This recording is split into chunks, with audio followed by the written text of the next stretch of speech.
Dans une interview exclusive, Piotr Tolstoï, vice-président de la Douma russe, révèle des insights percutants sur la Russie, la guerre en Ukraine et les relations internationales. Résumé de l'entretien, premièrement, Tolstoï se penche sur l'attentat contre Donald Trump, expliquant comment cet événement secoue l'opinion publique américaine et critique l'influence omniprésente des États-Unis sur l'Europe, qu'il accuse d'avoir perdu sa souveraineté. Il aborde également la candidature de Kamala Harris et l'appui des élites libérales américaines. Deuxièmement, il minimise l'impact des élections américaines sur le conflit ukrainien et les relations entre la Russie et les États-Unis, tout en soulignant les tensions croissantes exacerbées par les manœuvres militaires de l'OTAN en Allemagne. Troisièmement, Tolstoï déplore l'absence de dialogue entre l'OTAN et la Russie depuis 2014 et affirme que la sécurité russe est une priorité. Il considère le président Zelensky comme illégitime et insiste sur le fait que les négociations ne débuteront que si l'Ukraine modifie certaines de ses positions. Enfin, Tolstoï clarifie que la Russie n'a pas pour but de conquérir l'Ukraine, mais de garantir sa propre sécurité. Il compare la situation actuelle à celle de l'ex-Yougoslavie, critique l'influence occidentale et pointe les doubles standards dans les conflits israélo-palestiniens et russo-ukrainiens. Il précise que la Russie ne s'oppose pas aux peuples européens, mais à leurs dirigeants, et exprime son scepticisme quant à une rapide réconciliation avec la France, estimant qu'il faudra au moins 10 ans pour restaurer la confiance et la coopération économique. Bonjour Piotr Tolstoï. Bonjour. Vous êtes un homme politique russe, vice-président de la Douma, et j'ai pas vraiment besoin de vous présenter parce que nos auditeurs vous connaissent très bien à travers différentes missions et interventions dans les médias, et notamment au Dialogue franco-russe. Je vous remercie encore une fois d'être avec nous. Merci à vous. Plusieurs auditeurs, nos auditeurs souhaiteraient vous poser pas mal de questions concernant la Russie, le monde multipolaire, la guerre en Ukraine, évidemment. Et moi, j'aimerais bien commencer par les États-Unis. Que pensez-vous de la tentative d'assassinat de Donald Trump? À mon avis, ça a augmenté ça donnait à Donald Trump une certaine priorité dans l'opinion publique américaine, mais on verra comment il va se présenter contre Kamala Harris, qui maintenant représente le camp démocrate. Pour nous, c'est, à mon avis, n'importe quel président américain, il est surtout intéressé par les États-Unis et pas par le monde multipolaire. Mais en fait, n'importe quelle issue des élections américaines montre à l'Europe, met à l'Europe dans une situation difficile. Parce que l'Europe a perdu son souveraineté, entièrement plongée sous la politique américaine, et maintenant avec Trump ou avec Kamala Harris, n'importe qui, ça serait difficile de reprendre de nouveau la voie de l'Europe. Donc la candidature de Kamala Harris, vraiment, c'est toute récente. Elle a été validée en quelque sorte par Soros, puisque j'ai vu hier sur X la photo d'Alexandre Soros et Kamala Harris, donc le monde libéral américain et pas que, valide la candidature du future candidate démocrate. Ouais. Que pensez-vous des élections en général? Est-ce que finalement, c'est vrai que j'ai entendu déjà parler de ça, que peu importe quel candidat, peu importe quel président, ça va rien changer, ni pour le cours de la guerre en Ukraine, ni pour les relations bilatérales entre la Russie et les États-Unis, ou peut-être quand même Donald Trump pourrait être, entre guillemets, un candidat plus pacifique pour la Russie? Pour nous, à mon avis, ça ne change pas grand-chose. Pour les États-Unis, la façon dont ils ont présenté une nouvelle candidature démocrate, c'est assez rigolo parce que ça nous montre vraiment le triomphe de la démocratie quand il y a déjà des gens qui ont donné de l'argent pour M. Biden, et du coup, on ignore leur opinion, on met Madame Harris devant dans le camp démocrate. À mon avis, ce qui est important pour les États-Unis, c'est leur notion de la démocratie. Et cette notion de la démocratie, on voit que c'est une vitrine. En fait, il y a des groupes d'influence qui gouvernent les États-Unis, en fait, qui gouvernent le monde. Parce qu'aujourd'hui, l'Europe occidentale est entièrement sous l'influence des narratifs américains. Donc ce groupe, on voit même si le président Biden ne comprend pas où il est, il y a toujours ses conseillers, il y a toujours Blinken, Sullivan, les autres plus jeunes qui en fait tournent ce mécanisme. Et on voit que c'est pas un mécanisme démocratique, c'est pas un mécanisme qui s'appuie sur la confiance des électeurs finalement. Ça s'appuie sur le capital, mais sur certains groupes d'influence américains. Et à mon avis, leur intérêt, c'est de continuer à soutenir l'Ukraine contre la Russie, parce qu'affaiblir la Russie, c'est le but stratégique des États-Unis dans ce conflit. Et leur attend, à votre avis ? Non, non. En fait, ils ont pensé que avec les sanctions, avec les tentatives d'isolation de la Russie, qu'ils peuvent faire quelque chose, mais ça n'a pas marché. Finalement, les sanctions, ils tapent sur les pays qui ont entamé les sanctions contre la Russie. L'isolation, c'est pas le cas, parce qu'on a les relations avec tout le monde entier, sauf un petit morceau qui s'appelle l'Europe occidentale et les États-Unis et Canada. Bon, s'ils ne veulent pas, on s'en fout.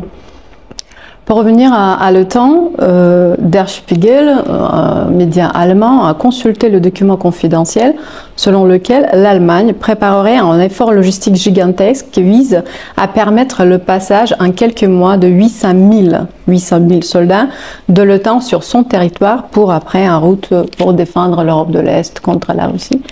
On est en... Bon, ça verse, ce sont les vraies informations, parce que quand même Der Spiegel est un média assez important. Qu'est-ce que ça veut dire exactement en été 2024? Est-ce que c'est l'Allemagne qui voudrait prendre une revanche en quelque sorte sur sa défaite contre les Russes? Non, à mon avis, c'est des manœuvres à l'intérieur de l'OTAN, mais ça nous prouve encore une fois que l'OTAN, c'est pas un bloc défensif, parce que c'est ce qui dit Spiegel, c'est que les Allemands, ils revisent les routes afin qu'ils puissent faire passer l'armée sur les routes, sur l'infrastructure allemande, infrastructure routière. Cela veut dire quoi? Drac nach Osten numéro 2. Une fois, ils ont déjà essayé de faire ça en 1941, et ça se terminait au Berlin en 1945. Donc j'espère que les Allemands ils vont pas répéter les mêmes fautes. Mais si s'ils ont besoin de reviser les routes, à mon avis, c'est très bien. Nous, on n'a pas les routes ici en Russie préparées pour 800 000 soldats de l'OTAN. On a seulement quelques routes pour évacuer les soldats de l'OTAN tués en Ukraine. Et malheureusement, ça se passe chaque jour. Vous êtes en train de communiquer parler avec les dirigeants de l'OTAN? Non, on n'a pas des contacts avec l'OTAN depuis en fait 2014. Donc l'OTAN ne veut pas un dialogue avec la Russie, et donc tous les discussions, toutes les communications sur la sécurité européenne sont aujourd'hui interrompues. On verra bien après notre victoire en Ukraine, qu'est-ce que ça va donner au niveau de la sécurité européenne. C'est sûr qu'il y aura des nouvelles consultations et des nouvelles conditions de la sécurité européenne. Parce que la Russie, c'est le plus grand pays de l'Europe, je dis ça toujours pour que les gens n'oublient pas la géographie. Et le petit morceau de l'Europe qui s'appelle l'Europe occidentale ou l'Union européenne, il ne peut pas dicter sa volonté à n'importe quel pays, surtout à la Russie. Nous avons parlé du président Zelensky quand on s'est vu la dernière fois en novembre 2023. À l'époque, il ne s'agit pas du tout des négociations. On sait très bien qu'elles ont été sabotées en mars 2022 notamment. Après, il y a un mois, 2 mois, le fameux sommet pour la paix, mais sans la Russie. Et aujourd'hui, apparemment, Zelensky est prêt à négocier avec la Russie. Comment vous voyez cette future potentielle négociation? Parce qu'à un moment donné, ça doit arriver. D'abord, Zelensky et compagnie, ils ont voté la loi qui leur interdit toute négociation avec la Russie. Donc pour discuter de négociation, il faut en fait reviser cette décision du Parlement ukrainien. Deuxièmement, Zelensky est un président illégitime, son mandat est terminé. Pour la Russie, il ne représente pas le peuple ukrainien. Son rhétorique est compréhensible parce que même Boris Johnson, qui lui a donné l'ordre d'aller jusqu'au bout, faire la guerre contre la Russie au moment des négociations d'Istanbul, même Johnson est allé voir Trump pour consulter à probable variant, qu'est-ce qu'on peut proposer à les Russes pour terminer la guerre. Donc pour Zelensky, c'est le moment difficile parce que il s'appuyait pas sur le peuple ukrainien, mais il s'appuyait toujours sur le soutien américain et le soutien de l'Occident en général. Aujourd'hui, on voit que ce soutien n'est plus là, donc il est un peu dans l'air, et c'est pour ça que il commence à dire voilà, on peut pas, cette guerre est très difficile pour l'Ukraine. Évidemment, c'est très difficile. Il y a certains dirigeants européens qui voudraient améliorer et surtout accélérer ce processus de négociation, notamment Viktor Orban qui a fait toute une tournée en faveur de la paix. Est-ce que vous pensez que finalement les personnes comme ça, il y en a plusieurs, ils voudraient également contribuer à être avec la Russie pour négocier? Tout l'effort pour revenir à la diplomatie, c'est bien. Mais nous, on doit d'abord attendre les buts de notre opération militaire spéciale. Deuxièmement, malheureusement, je dois constater que les leaders européens n'ont pas ni le mandat, ni la souveraineté pour négocier la paix du côté de l'Ukraine, de la Russie. Même M. Orban, il a toujours fait son tournée pour donner de l'information à Donald Trump sur la situation et sur la position de la Russie, de la Chine et de l'Ukraine, pas plus. Donc à mon avis, c'est pas eux qui vont jouer un rôle dans le futur peut-être issue diplomatique du conflit. Que dites-vous à ces personnes-là? Elles sont nombreuses depuis 2 ans et demi, nous on les voit dans les médias mainstream, mais pas que, qui accusent la Russie systématiquement de crimes de guerre. Écoutez, pour l'instant, ils n'ont rien prouvé. Même les noms des victimes de soi-disant crimes à Boutcha, on ne les connaît pas. Et ils refusent à donner des noms des gens qui ont été tués à Boutcha. On ne sait pas par qui. Mais dans toutes les accusations des crimes de guerre, ça fait partie d'une campagne de propagande anti-russe qui aujourd'hui domine dans les médias occidentaux. On a le temps devant nous, donc peut-être dans 5 ans, dans 10 ans, ça va passer. C'est comme une maladie. On peut pas faire un traitement à un malade et discuter sérieusement. Il faut d'abord qu'il guérisse.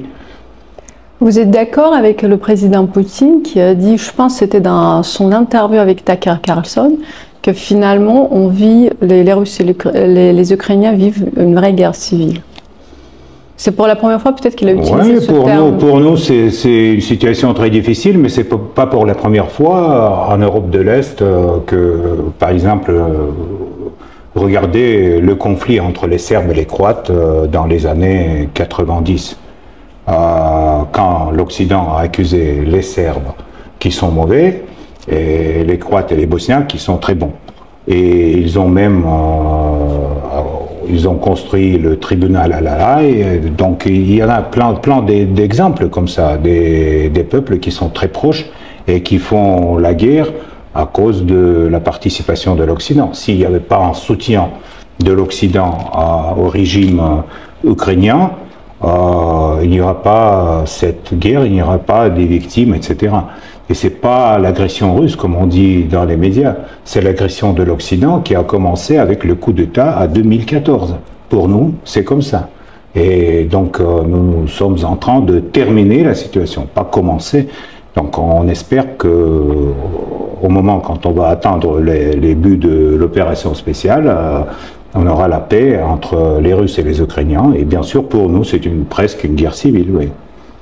Est-ce que vous avez les chiffres en tête de tous ces Russes qui sont partis au début du conflit? Je sais qu'ils reviennent. Il y a en fait, ils sont pas considérés, entre guillemets, on m'a demandé est-ce que les Russes peuvent rentrer, ceux qui sont partis au début peuvent rentrer calmement en Russie, continuer à travailler, etc. Vous le confirmez qu'effectivement, les gens partent, les gens sortent et ils vivent une vie quotidienne normale. Oui, bien sûr, mais je peux dire que d'après les données du gouvernement sur les spécialistes dans Haïti, nous avons les chiffres. C'est 80% qui sont revenus en Russie et travaillent aujourd'hui en Russie, qui ont passé en Géorgie, en Arménie, en Serbie, dans d'autres pays. Et après, ils ont compris qu'ils ont fait en erreur et ils ont rentré à la maison pour travailler, gagner de l'argent, faire grandir leurs enfants, etc. Donc, vie en immigration, c'est difficile. Mais ceux qui sont partis et qui ne veulent pas revenir, très bien, ils vont travailler ailleurs, ils vont travailler dans d'autres pays, il n'y a aucun problème.